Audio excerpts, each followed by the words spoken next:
All right, let's talk about systems of differential equations. Now, you know as well as I do that finding an exact solution, tracking everything over time, can be, well, it can be a nightmare. But what if that's not even the right question? What if we just want to know the big picture? Exactly. Sometimes the really important thing isn't where is the system at precisely 3.2 seconds, but more like what's its long-term fate? Is it going to crash into some stable point? Is it going to fly off to infinity? Or maybe just spin around forever? Basically, where is this whole thing heading? And that's where this amazing tool, the phase plane, comes into play. It gives us a complete qualitative picture of what the system's going to do, all without getting bogged down in the nitty-gritty of time. Think of it like a weather map for the future of our system.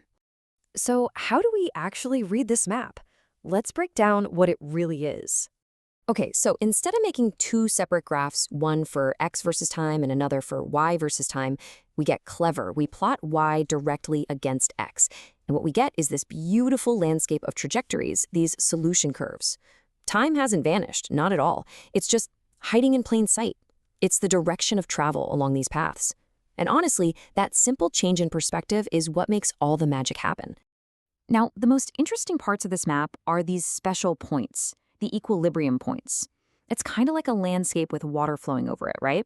The equilibrium points are where the water might collect in a puddle, or spring up from the ground, or get caught in a whirlpool.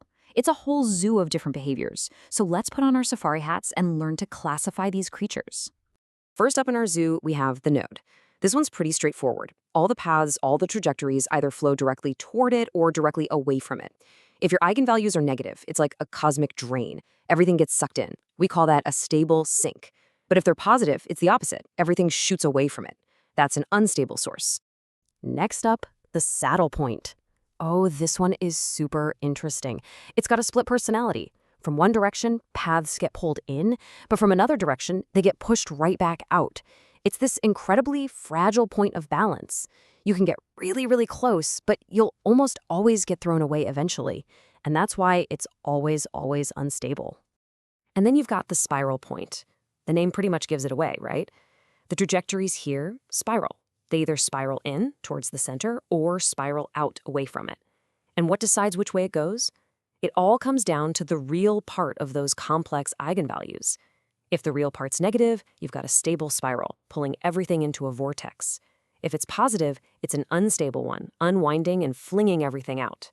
And our final main attraction, the center. This one shows up when your eigenvalues are purely imaginary, no real part at all. Here, the trajectories don't really go anywhere. They just orbit the point forever in these perfect closed loops, kind of like planets orbiting the sun. We call this neutrally stable because it never settles down, but it also never blows up or flies away. It just orbits.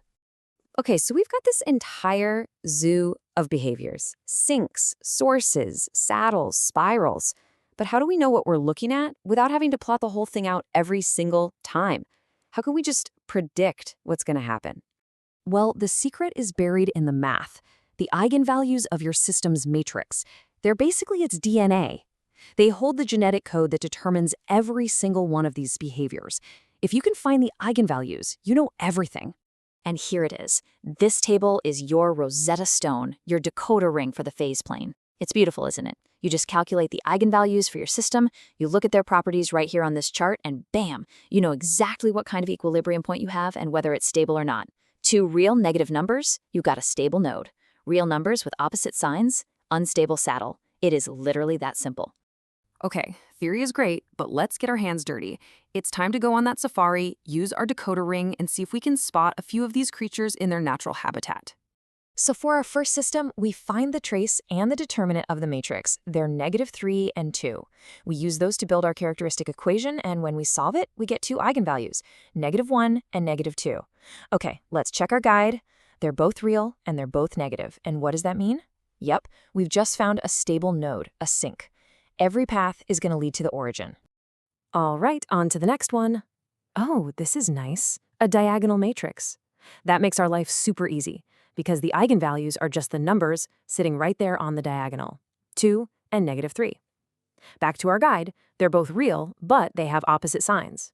That's the unmistakable fingerprint of an unstable saddle point. And for our last stop on the safari, The trace is 0, the determinant is 4. Our characteristic equation gives us eigenvalues of plus or minus 2i.